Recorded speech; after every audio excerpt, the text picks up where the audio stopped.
Clase número 2, La tierra, nuestra morada eterna. Como decimos siempre, el título ya puede ser un poco fuerte porque nosotros traemos una, una manera de pensar, creo que todos los cristianos, es más, desde la idea de la percepción cristiana que muchos, aún desde la Iglesia Católica Romana, siempre es la idea de pensar de irse al cielo, ¿no? Hasta el día de hoy, las personas que fallecen, los familiares dicen, bueno, ya se fue al cielo, tiramos un besito al cielo, y esa es una formación de un pensamiento, una construcción de un pensamiento, que la vamos a ir desarrollando nosotros a través de cada clase, ¿eh?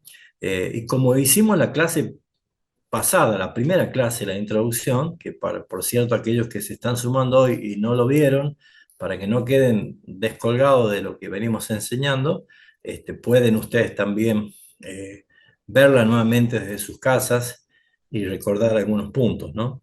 Pero habíamos comenzado dando la introducción, más que nada sometiendo nuestra evaluación de qué es lo que nosotros consideramos, qué es lo que nosotros pensamos cuando decimos qué es el cielo o a dónde vamos a estar nosotros eternamente en el cielo. Entonces, habíamos compartido esa realidad de que cuando decimos nos imaginemos el cielo, inmediatamente nuestra imaginación nos lleva obligadamente a una escena de un lugar blanco, de luz blanca, lleno de nubes blancas y todos nosotros allí tal vez flotando como ángeles arriba de una nube blanca, alrededor de un trono y una ciudad toda de oro. Entonces es la imaginación de un lugar que nos forzamos nosotros tal vez a imaginarnos, pero probablemente caemos en la conclusión de que decimos, bueno, pero ¿no será aburrido estar toda la vida eternamente en un lugar así? Es como que nos cuesta a nosotros entender esto, ¿no? Entonces, justificando y entendiendo cómo es nuestra percepción de las cosas, lo mejor que podemos hacer es construir bíblicamente la realidad de esta verdad o de esta doctrina en cuanto a lo que es la vida eterna en el lugar que vamos a estar y por supuesto basado en la palabra del Señor. Entonces lo que vimos nosotros la clase anterior, que fue día miércoles, fue una introducción generalizada, pero pudimos ver en varios textos bíblicos de que no está hablando del cielo, sino que está hablando de la tierra, una tierra nueva, donde nosotros vamos a habitar para siempre. Principalmente con dos preguntas o tal vez dos formas de identificar esta realidad. Primera pregunta que nos podemos hacer es formularnos por qué vamos a tener un cuerpo glorificado cuando Cristo venga, un cuerpo resucitado, un cuerpo glorificado, como el que lo tenía Jesús, que él dijo, toquen que tengo carne y hueso, si es que vamos a estar en un lugar celestial, en el cielo. ¿Para qué necesitamos un cuerpo glorificado, no?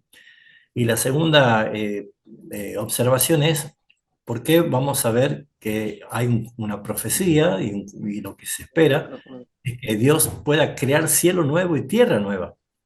Hubiera sido suficiente decir cielos nuevos y una parte de los cielos es donde vamos a estar nosotros, pero él dice cielos nuevos y tierra nueva.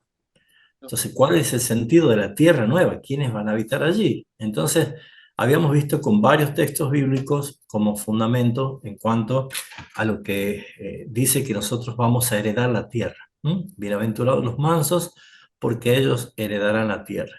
Nosotros vamos a habitar una tierra. Y como dice Isaías, Dios la creó y la compuso, y no la creó en vano, sino que la creó para que fuese habitada. Y vamos a empezar a ver que cómo se aclara nuestro panorama. Pero no podemos negar que hay una estructura de esta doctrina y que está basada en el Antiguo Testamento y en el Nuevo Testamento. Tenemos que nosotros ver qué nos dice la Biblia acerca de esto, para que no esté solamente llevada nuestra percepción de lo que vamos a aprender por meras introducciones o palabras que uno puede decir para tratar de convencer, sino con la estructura que vemos de esta enseñanza a través de la palabra de Dios. Entonces, principalmente nosotros tenemos que ver esto, que Dios ama su creación. Dios ama absolutamente toda su creación.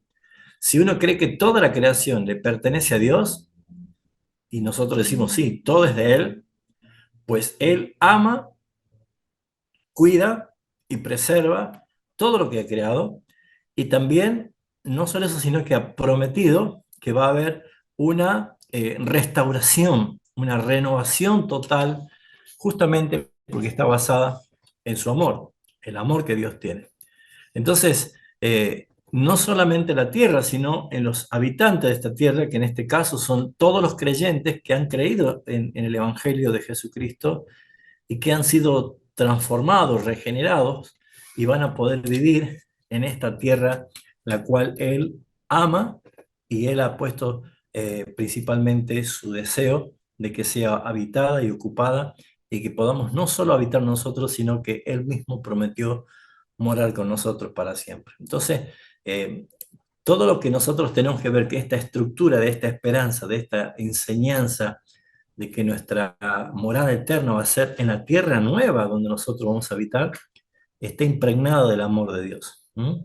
Así que el asunto de entender esta verdad bíblica sobre la tierra y su futuro se va a volver muy vital para nosotros. Se va a volver el motor de esperanza para nosotros, porque nosotros hemos sido llamados para que nuestros corazones rebosen de eh, esperanza, y de gozo y de bendición.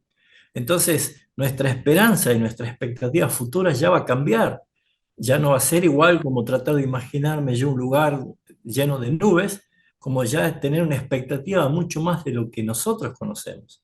Así que yo me atrevo a decir, conforme a lo que vemos en la palabra de Dios, que la morada eterna donde nosotros estaremos absolutamente no será para nada aburrida, no será monótona, sino que todo lo contrario. El lugar de las delicias, el lugar de el Edén verdadero, el lugar donde nosotros vamos a poder disfrutar de la presencia de Dios y de todo lo creado, se transforma en un deleite, porque es justamente lo que Dios quiere, que nosotros podamos deleitarnos en el Señor y Él concederá esas peticiones de nuestro corazón. Entonces, vamos a tratar de ver en la clase de hoy especialmente la perspectiva del Antiguo Testamento. Luego vamos a ver el próximo martes la perspectiva del Nuevo Testamento, y vamos a poder entender también todo lo que hace referencia a esta renovación total. ¿Por qué? Porque la idea es tratar de ver que la Biblia, toda la Biblia, nos lleva a nosotros a esperar justamente esa renovación del diseño original que fue en Edén, pero esta vez va a ser mucho con mayor gloria, ¿sí? La gloria postrera es mucho más grande, mucho mejor que la primera. Vamos a ver nosotros esto en la palabra del Señor. Pero la esperanza que nosotros tenemos se va a hacer cada vez más asombrosa, el solo hecho de poder confiar en cómo miraba en el Antiguo Testamento y el ejemplo estructural y el énfasis que Dios da en el Antiguo Testamento sobre la tierra, la necesidad de que el pueblo de Dios tenga una tierra, que se identifique con una tierra, que tenga un lugar para morar y que pueda ver las cualidades y la formación de su concepto de ciudadanos de un reino, de ciudadanos de una tierra en la cual ellos tenían que habitar, ¿no? Entonces, para poder ver nosotros cómo la perspectiva tradicional del cielo comienza a transformarse en una expectativa de esperanza, nosotros tendríamos que preguntarnos, los israelitas del Antiguo Testamento esperaban el cielo mismo de la manera que nosotros tal vez lo esperamos, así diciendo me voy al cielo. O, por ejemplo, cuando veamos el Nuevo Testamento, ¿cómo lo veía Juan o Pedro o el mismo apóstol Pablo? Y aún más importante, ¿cómo lo veía Jesús a todo esto? ¿Qué enseñaba Jesús en cuanto a esto? ¿Esperaban ir al cielo como el clímax de la culminación de todo esto? ¿O era realmente proyectarlo en su visión, en su mensaje, en su palabra, hacia lo que Dios iba a hacer al final, que es una tierra glorificada? Entonces, cuando nosotros empezamos a ver esto, comenzará a crecer, a aflorar en nosotros una esperanza formada mucho más en lo terrenal, lleno de gloria, o en la glorificación terrenal, donde nosotros vamos a estar y vamos a empezar a ver las cosas tal vez de una manera que no la veíamos antes, ¿no? Entonces, ¿qué es lo que nos enseña esto? ¿Cuál es la perspectiva? Bueno, todo comienza con un diseño de Dios, el diseño original de Dios que es perfecto. Y para eso no podemos hacer otra cosa más que ir a Génesis capítulo 1, porque allí está el diseño, en el principio, ¿sí? Ahora, acá el versículo 1 de Génesis capítulo 1 dice, en el principio creó Dios los cielos y la tierra. Cuando está diciendo esto Moisés, por revelación, es el que escribe el Pentateuco, y Génesis está narrado y relatado textualmente como Dios le mandó y le reveló, Moisés escribe esto, que Dios en el principio creó los cielos y la tierra. Entonces, el énfasis que está dando ese texto acá, al decir que Él creó cielos y tierra, está resumiendo de una forma contundente de que Dios es el creador de todo, absolutamente de todo, del cosmos, del universo, de cada constelación, de cada parte del universo, pero se va a centrar específicamente en la historia de la humanidad, porque era el plan de redención que iba a glorificar su nombre y va a apuntar específicamente a lo que nosotros podemos llamar la historia de la Tierra, ¿sí? Porque después de haber empezado con esta grandiosa imagen de todo lo creado, el universo, por ejemplo, dice, la Tierra estaba desordenada y vacía, y las tinieblas estaban sobre la faz del abismo, y el Espíritu de Dios se movía sobre la faz de las aguas, y dijo Dios, sea la luz, y fue la luz. O sea, Dios interviniendo en la creación. Entonces, Génesis 1 trata con detalle de solo una pequeña parte de todo lo mega y grande que es el universo, todo lo que es inmenso, la inmensidad del universo. Dios quiere resaltar a través de la revelación escrita en Génesis, eh, todo lo que iba a resumir en cuanto a una pequeña parte de todo lo creado, que es lo que nosotros conocemos como el planeta Tierra, ¿sí? ¿Por qué necesitamos nosotros enfocarnos? Porque es donde vivimos, donde moramos y donde Dios desarrolla la historia, donde esa historia cobra un valor muy importante porque lo que vemos nosotros, más allá de que haya cristianos que crean que hay dos posturas, ¿no? Que son creacionistas y otros dicen que son evolucionistas, bueno, no vamos a entrar al tema, pero yo creo literalmente de que el tiempo fue de 24 horas, como nosotros vemos, porque menciona cada uno de los textos del capítulo 1, que fue la tarde y la mañana del día primero, fue la tarde y la mañana del día segundo, por lo tanto el ciclo del cronos, del tiempo del hombre, se establece muy evidentemente. Pero también hay posturas que dicen, no, que un día es como 1000 años y 1000 años como un día, entonces es muy probable que Dios haya tardado miles de años para crear todo esto. Bueno, yo no voy a entrar en ese detalle, pero más allá de las posturas que haya, lo importante que nosotros podemos ver es que lo que resalta o el énfasis que da el capítulo 1 de Génesis es la complacencia de Dios, o sea, el amor que Dios tenía. Así que la primera estructura que nosotros vemos de este énfasis en el Antiguo Testamento comienza con la creación. ¿Qué es lo que Dios tenía? Tenía un gran amor. Por ejemplo, eh, cuando hay alguien que está preparando una comida deliciosa, ¿no? Bueno, ahí lo tengo el pastor Julio Botino, que es un chef, que realmente cocina muy rico. Pero cuando alguien está preparando una hermosa, una rica comida, ¿qué va haciendo? Primero ve que tenga todo lo que necesita para cocinar. Pero a medida que va cocinando, lo va probando y va diciendo, qué bueno que está esto, ¿sí? Qué bueno que está esto, pero no está terminado todavía, sino que progresivamente va asintiendo de que está saliendo bien. Y luego cuando sale y se sirve a la mesa, uno puede deleitarse.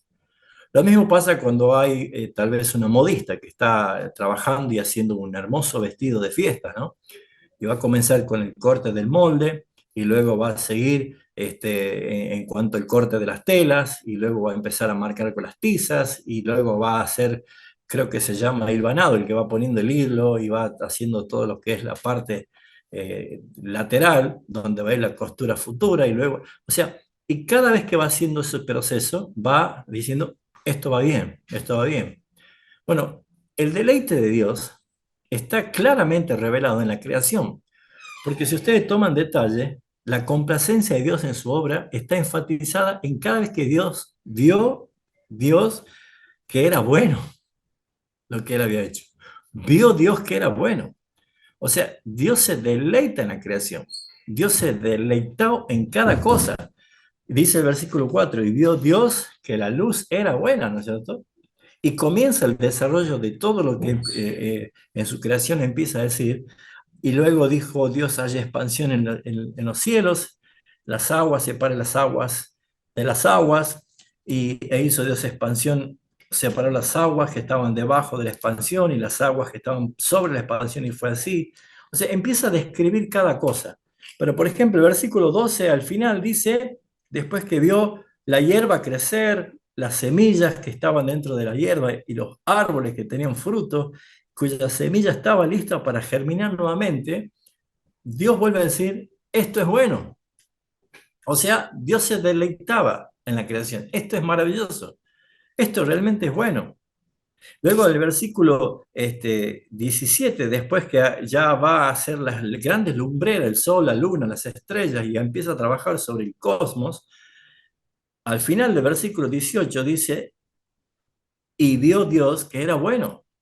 Otra vez vuelve a sentir Dios y a regocijarse y a decir, esto es maravilloso. O sea, su creación es perfecta porque Él se deleita en la creación.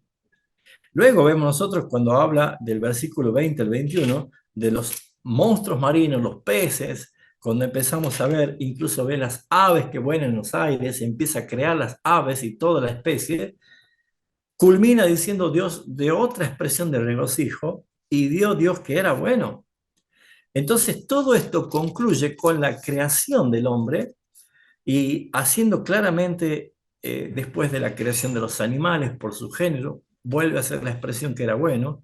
Y cuando dice hagamos al hombre a nuestra imagen y semejanza, él concluye diciendo justamente en el versículo 31, y vio Dios que todo lo que había hecho, he aquí que era bueno en gran manera, quiere decir perfecto, asombroso, maravilloso. O sea que lo que nosotros podemos ver en el énfasis de Génesis capítulo 1 en la creación es que Dios se deleitó, Dios se deleita, la complacencia que Dios muestra por sobre su creación no es para destruirla, no es para aniquilarla, sino que comienza ya mostrando y resaltando las virtudes de su creación. Entonces, después que crea todo, Dios crea al hombre. ¿Por qué? Porque podemos nosotros imaginarnos estas preguntas. ¿Cómo desarrollará el potencial la tierra, la creación? ¿Quién es el que hará la jardinería de este tan rico paraíso? ¿Quién es el que hará las labranzas, no? ¿O quién podría desarrollar los depósitos de minerales, de piedras preciosas que están allí? ¿Cómo explotarla? ¿O quién se encargaría de cuidar y administrar de todos los animales, de las plantas y aún embellecer las cosas? O sea, Dios lo que quería era un cogobernante. Dios creó al hombre para que señorease sobre todo como un regente, como un administrador, como alguien que iba a tomar claramente gobierno sobre toda la creación para darle el uso y la utilidad para la que ha sido creada. Entonces, claramente nosotros podemos ver que comienza desde Génesis a resaltar, dando énfasis, que Dios está totalmente complacido con la tierra y con todo el universo, pero pone el énfasis, su mirada en resaltar la tierra, porque parece que la tierra iba a ser nuestro hogar y es nuestro hogar. Eh, no es que nosotros podemos ver que después de un tiempo de estar en la tierra, de pasar pruebas del frío, del calor, del hambre, del sufrimiento, experimentar la muerte, íbamos a ser teletransportados al cielo y nunca más íbamos a tener una experiencia de la tierra. No, el énfasis es mostrarnos de que la tierra es justamente lo que va a ser nuestro hogar eterno por los siglos de siglos y Dios nos colocó allí.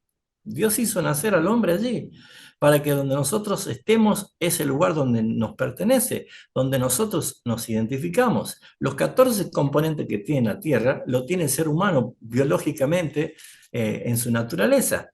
Entonces es maravilloso poder entender que su amada creación va a ser restaurada, va a ser cuidada, va a ser desarrollada Y la intención del hombre era, de Dios era que el hombre pueda tener esta tarea de señorear el condominio de toda la creación y producirla, como dice Génesis capítulo 2, versículo 15, y tomó pues Jehová Dios al hombre, lo puso en el huerto de Edén para que lo labrara y lo guardase. O sea, había un claro deseo de Dios de cuidar la tierra.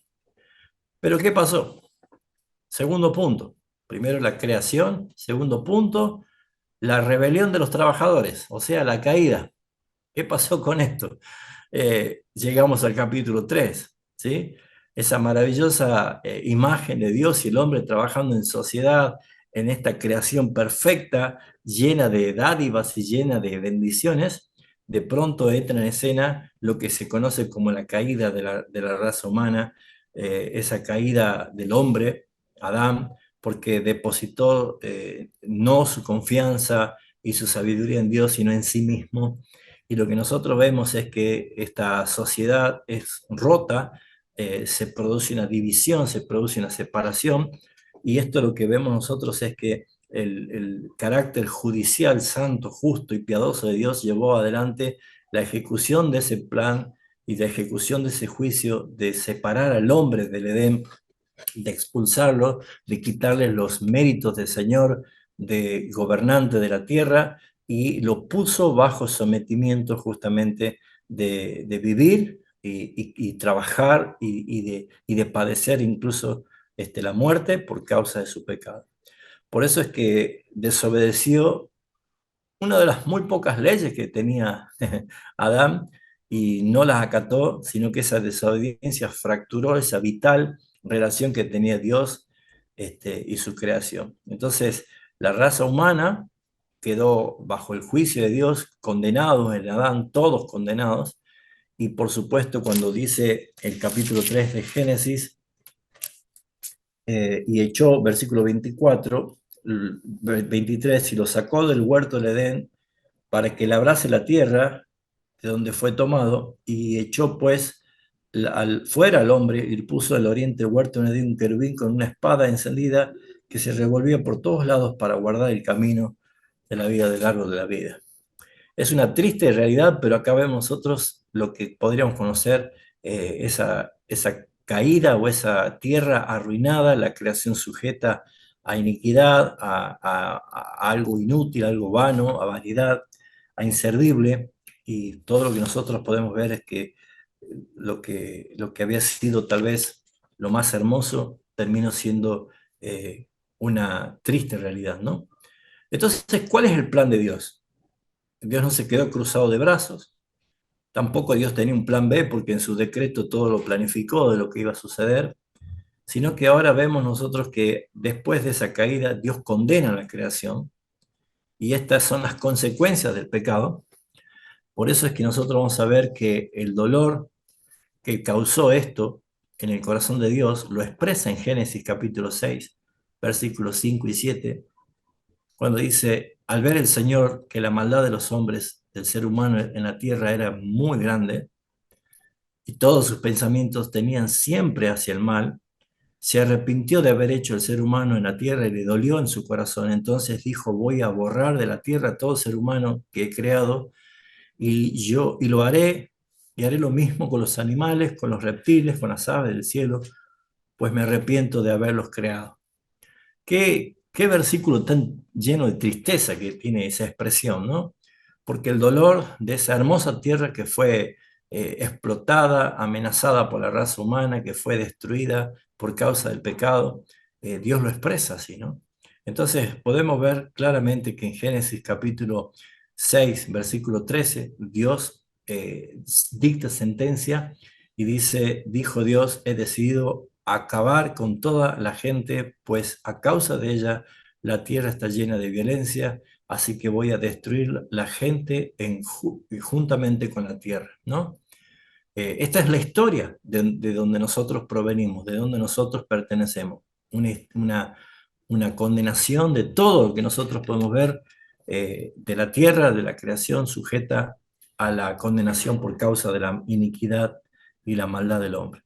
Pero ¿qué vemos nosotros en Génesis capítulo 6? la esperanza de que iba a resurgir justamente a través de una promesa que Dios hace a Noé, y por esta razón dice el versículo 9 del capítulo 6: estas son las generaciones de Noé. Noé, varón justo, era perfecto en sus generaciones, con Dios caminó Noé. Entonces vuelve a haber una relación de Dios con un ser humano, pecador, por cierto, pero Dios insiste con algo que es maravilloso: la reafirmación del gobierno del hombre sobre su creación, a pesar de que estaba contaminada, a pesar de que estaba atada a corrupción del pecado. Vemos nosotros de que Dios le dice a Noé lo que iba a hacer, le da la forma y lo instruye lo que tenía que hacer, y que iba a ser destruido todo por causa del diluvio. Y lo que podemos ver nosotros es que otra vez vemos esperanza de recuperar esa tierra. Y es recomisionada la humanidad a través de Noé, en que debían fructificarla, multiplicarse y llenar la tierra. Por eso es que el género humano vuelve a tener una oportunidad nuevamente, a pesar de que Dios destruyó la maldad de todos los hombres, incluso de los animales, salvando solamente dos de cada especie, pero no destruyó del todo la maldad, sino que el pecado continuó, ¿no? Porque no obstante sería incorrecto ver que la tierra era limpiada completamente y renovada, sino que solamente el juicio de Dios fue como una advertencia y como una señal de lo que iba a pasar a causa del pecado.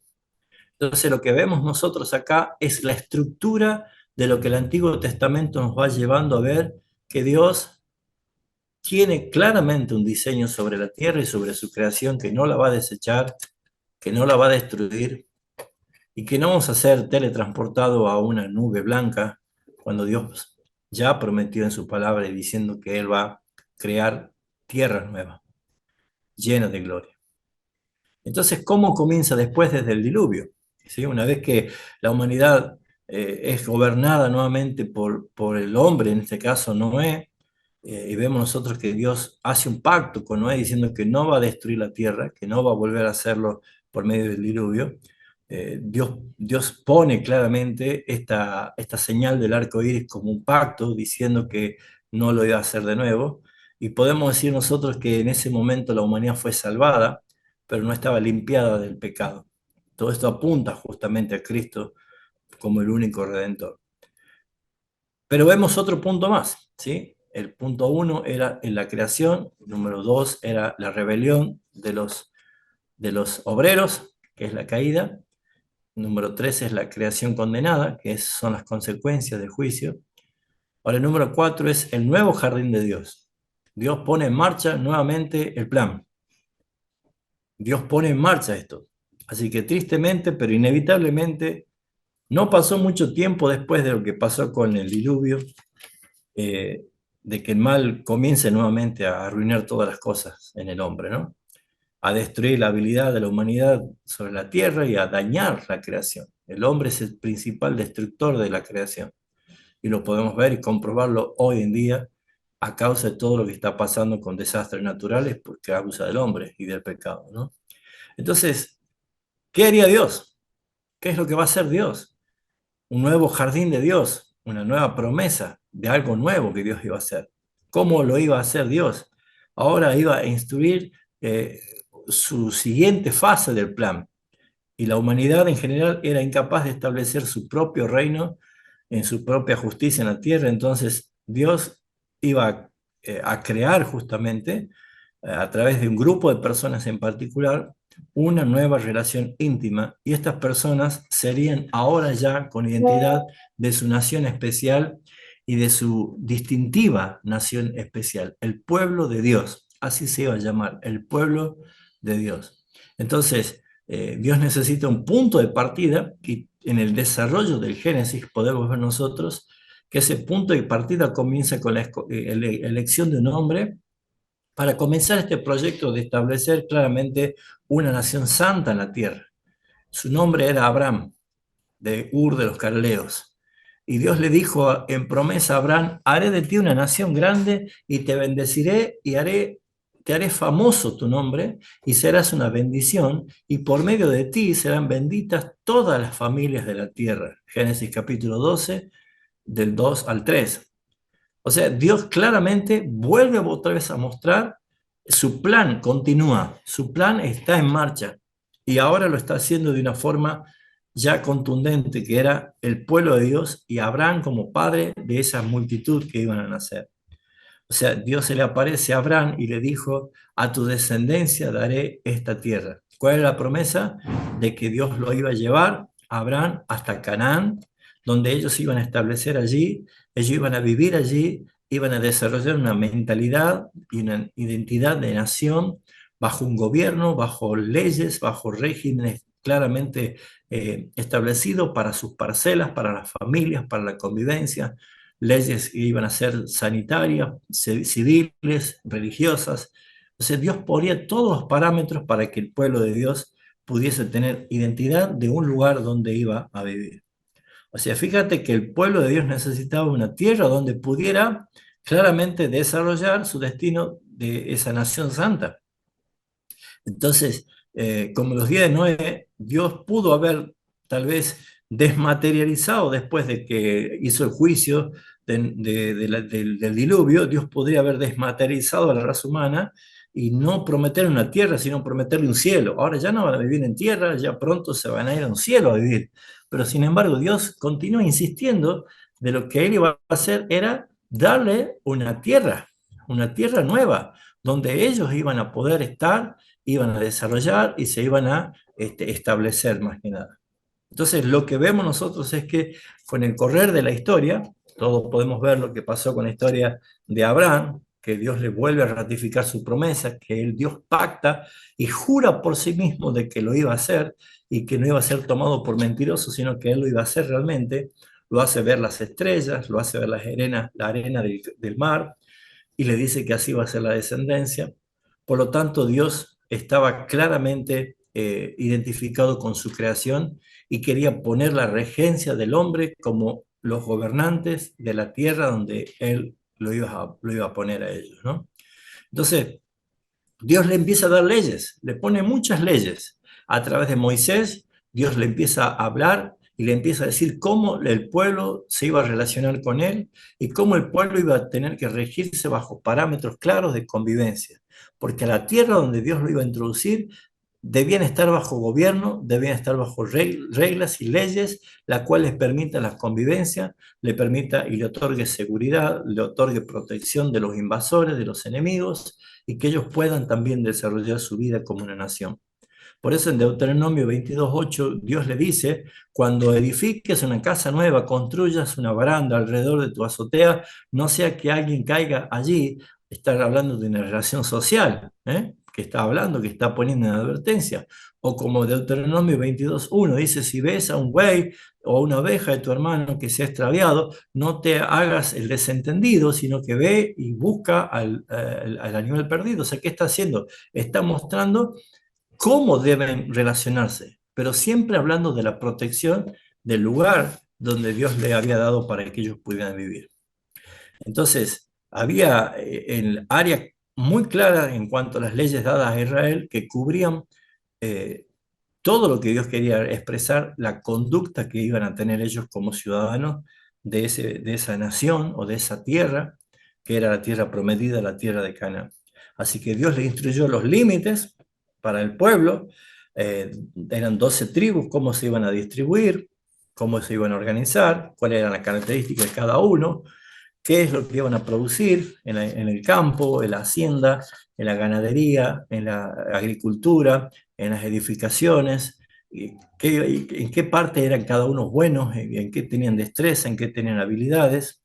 Pero Dios siempre mostró que debían tener conducta de administradores de esa preciada creación que Dios se había contemplado y se había deleitado cuando Él la hizo, ¿no?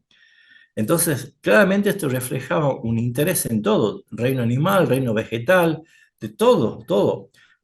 Cuando las leyes rigen para ordenar, Dios no pasa por alto incluso la creación de los animales.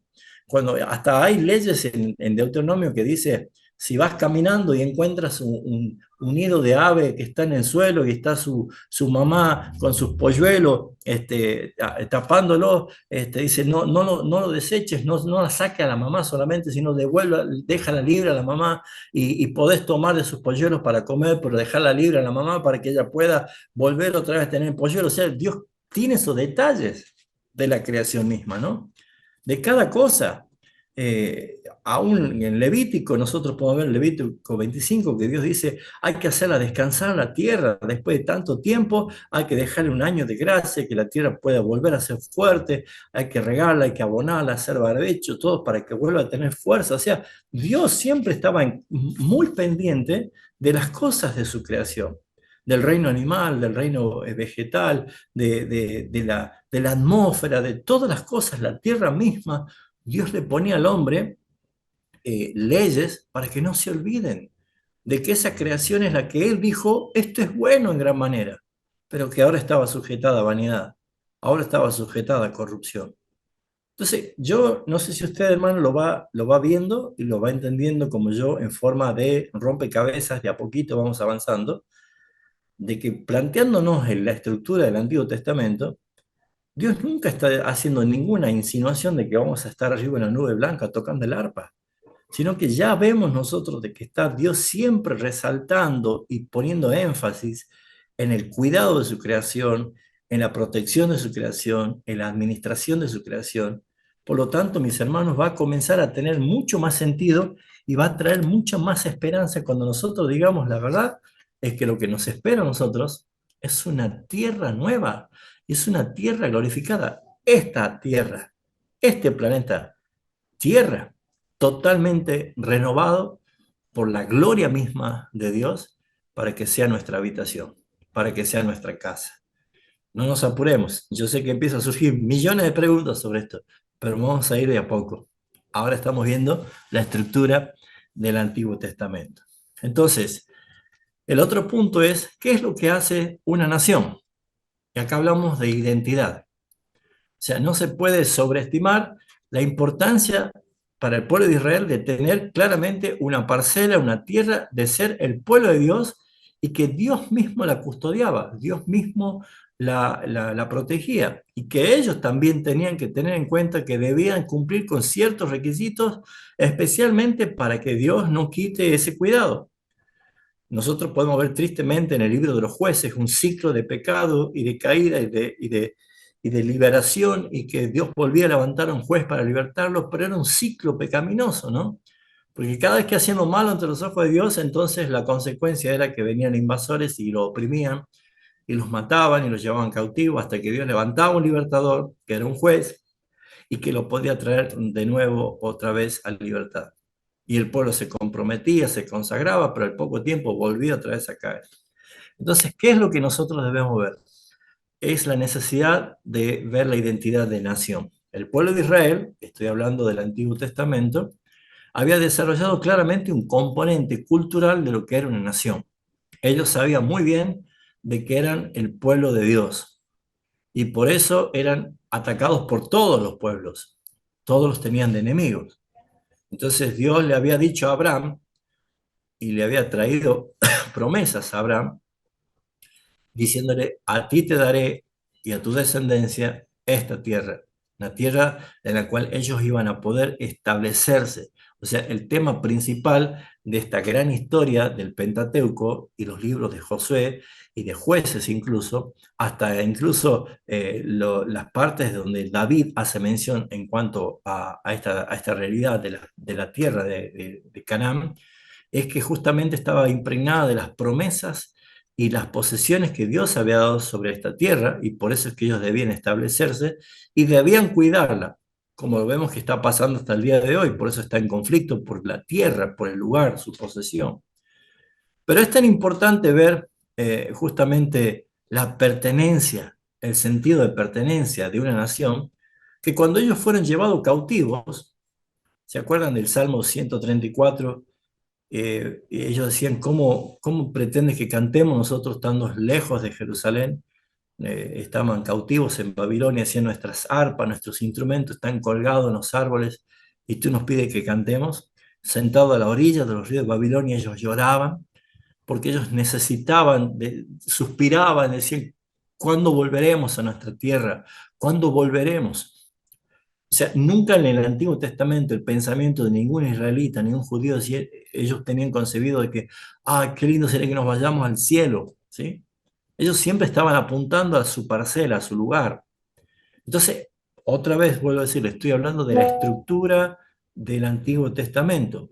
Por esa razón, ellos lloraban y decían, ¿cómo cantar canciones del Señor en una tierra extranjera? Babilonia no es nuestro lugar, que para nosotros sería el mundo. Estar en el mundo no es estar en el reino del Señor. Y estar cautivo del mundo no es otra cosa más que llorar. Y aunque estén cautivos, muchos dicen, qué lindo que es estar en la casa de mi Padre, aunque sea quisiera ser un jornalero. Pero la idea de la identidad es importante, porque tratar de vivir una vida para Dios en Babilonia no era el propósito de su existencia. Ellos sabían que no era lo mejor. Ellos preferían morir y no perder la esperanza de que ellos podían volver a la tierra que habían recibido por herencia. Habían sido llamados a existir ellos y a establecer una nación justa que honrara a Dios en Canaán, y eso no iba a ser posible si no volvían del exilio. Entonces, en la historia del Antiguo Testamento van a ver ustedes que fueron repatriados, fueron sacados, perdón, de su tierra, expatriados, pasaron los momentos más difíciles, pero luego Dios, ¿qué hace? En su misericordia comienza a obrar nuevamente el plan del regreso a la tierra, volver otra vez. Entonces, como prisionero en un país extranjero, ¿quién podría darle esperanza sino la idea de volver a su tierra, de volver nuevamente? Muchos jóvenes están yendo a otros países, ¿no? Por falta de trabajo. Pero aunque a veces puedan tener un mejor pasar económico, nunca van a encontrar tal vez esa sensación de estar en su hogar, porque el desarraigo es tremendamente difícil y fuerte, ¿no? Entonces nosotros vemos a través de la historia del pueblo de Israel lo que sufrieron estando fuera de su tierra. Entonces, ¿qué hizo Dios? Aparecen los profetas. En el Antiguo Testamento, nosotros podemos ver que los profetas eran mensajeros, hombres inspirados por Dios, que eran encomendados para llevar un mensaje, para llevar la palabra de parte de Dios, para decirles a ellos lo que iba a acontecer. Había mensajeros que algunos eran antes del exilio, previendo y amonestando y tal vez exhortando a arrepentimiento, pero estaban diciendo lo que iba a pasar. Otros profetas eran durante el exilio, que vemos nosotros cómo estaba Dios operando allí en la preparación del corazón del pueblo de Dios. Y luego vemos nosotros que hay algunos profetas que son post-exilio, o sea, sobrevivientes a ese exilio, regresando otra vez a la tierra de Canaán.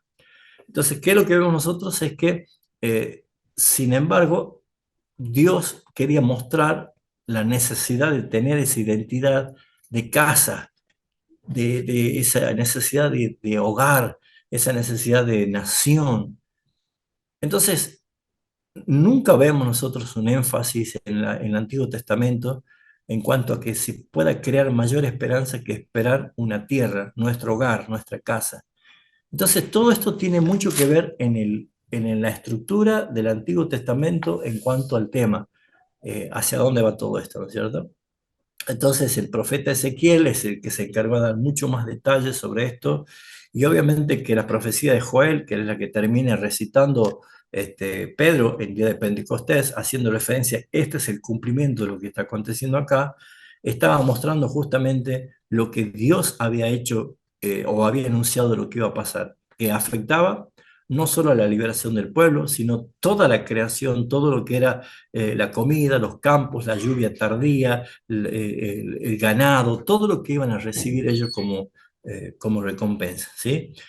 Por ejemplo, voy a leer algunos fragmentos. Entonces el Señor mostró amor a su tierra, ¿sí? Cuando dice, fíjate, Él perdonó a su pueblo, le respondió el Señor, le dijo, mira, les enviaré cereales, dice también, dice, les enviaré vino nuevo, aceite, hasta dejarlos plenamente satisfechos y no volveré a entregarlos al oprobio, dice, entre las naciones. No temas tierra, le habla Dios en profecía a la tierra, sino alégrate, regocíjate, porque el Señor hará grandes cosas. No teman animales del campo, dice el profeta, porque los pastizales de la estepa reverdecerán, los árboles producirán fruto, la higuera y la vid darán sus riquezas. Alégrense los hijos de Sión y regocíjense en el Señor su Dios, que a su tiempo les dará lluvia de otoño, les enviará lluvia dice, de otoño y de primavera, como en los tiempos pasados. Y las eras se llenarán de granos y los lagares rebosarán de vino nuevo y de aceite.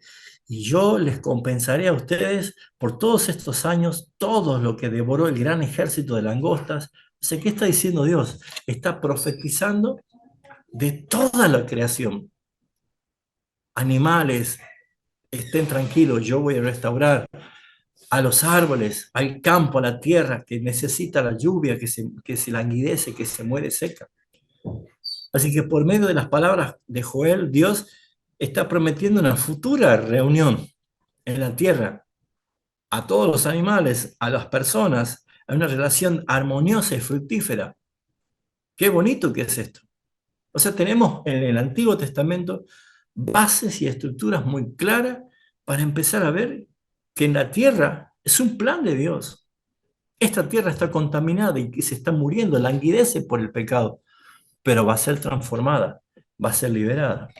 Entonces, lo que nosotros podemos ver es que los profetas Isaías, lo pueden anotar si quieren para que lo lean después ustedes, Isaías 11, 6 al 9, Amós 9, del 11 al 12, vemos nosotros que las espadas de guerra serán convertidas en herramientas para arado, para arar la tierra.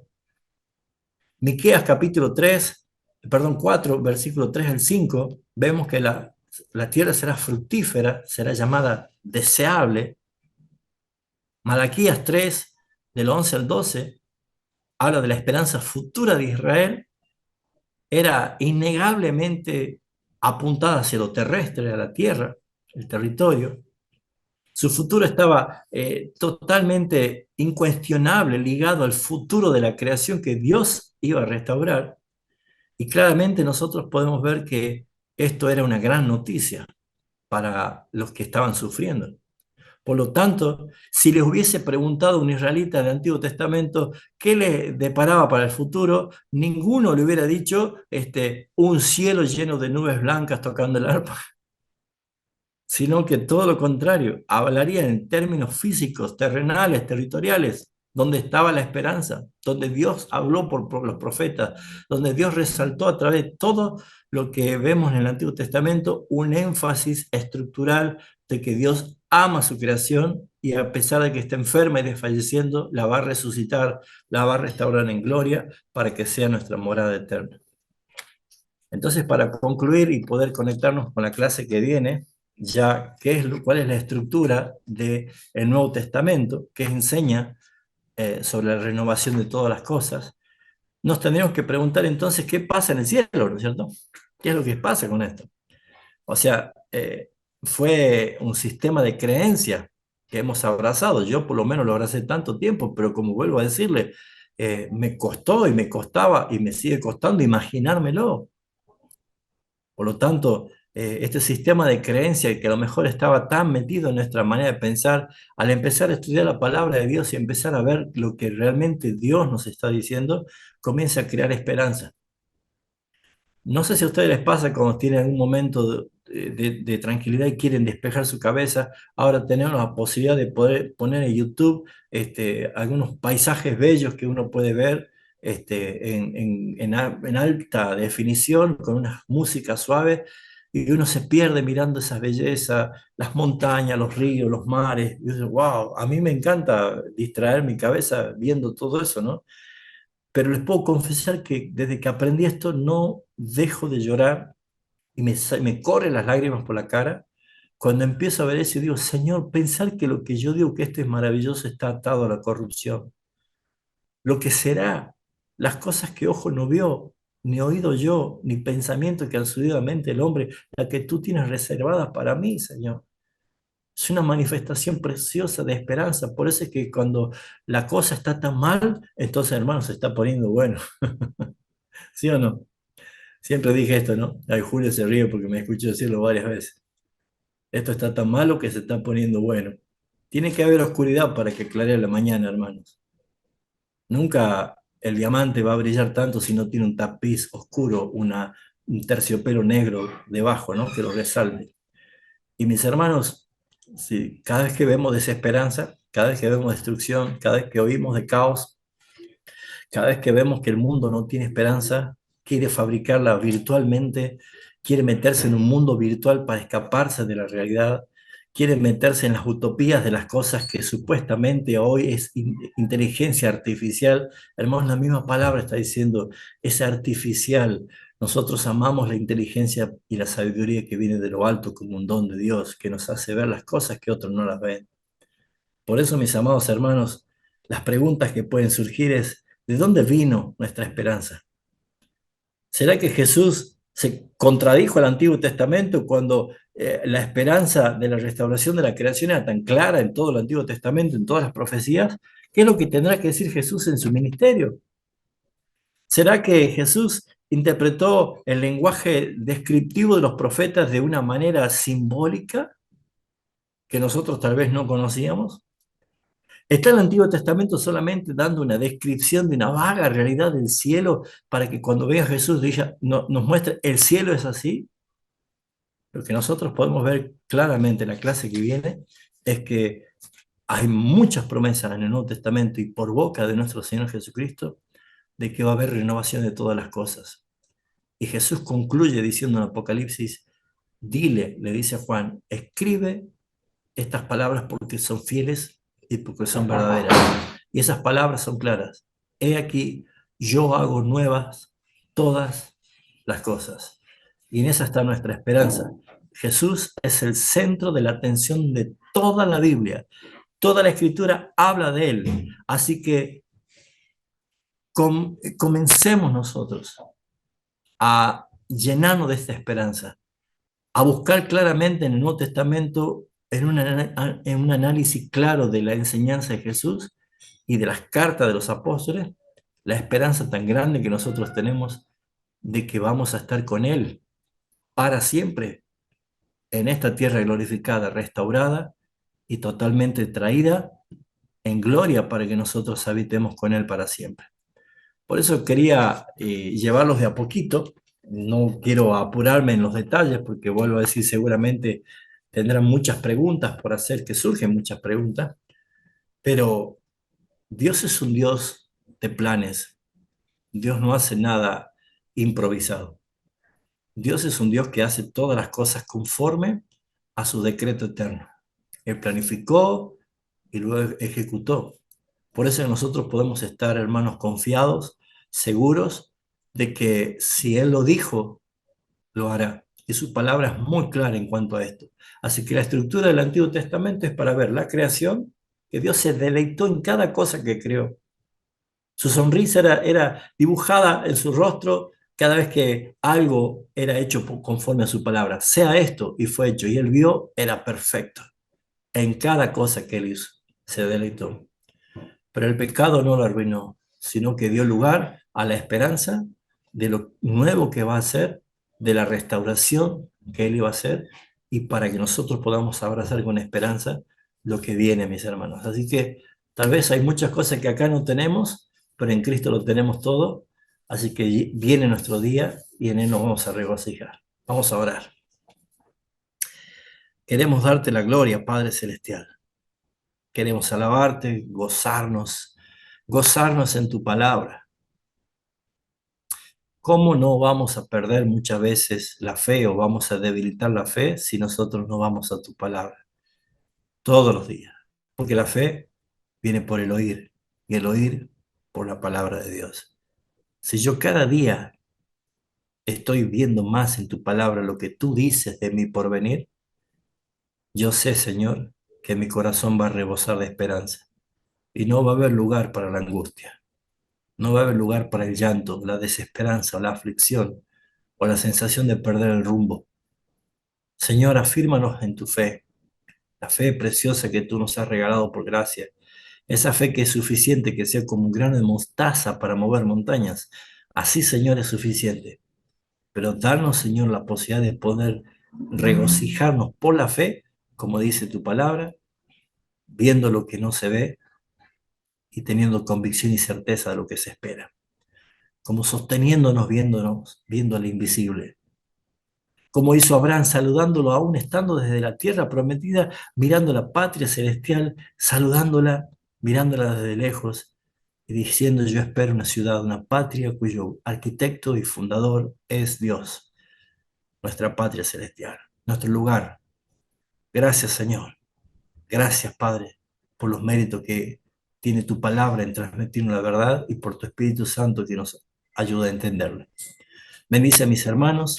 La gloria sea para ti en el nombre de Cristo Jesús. Amén.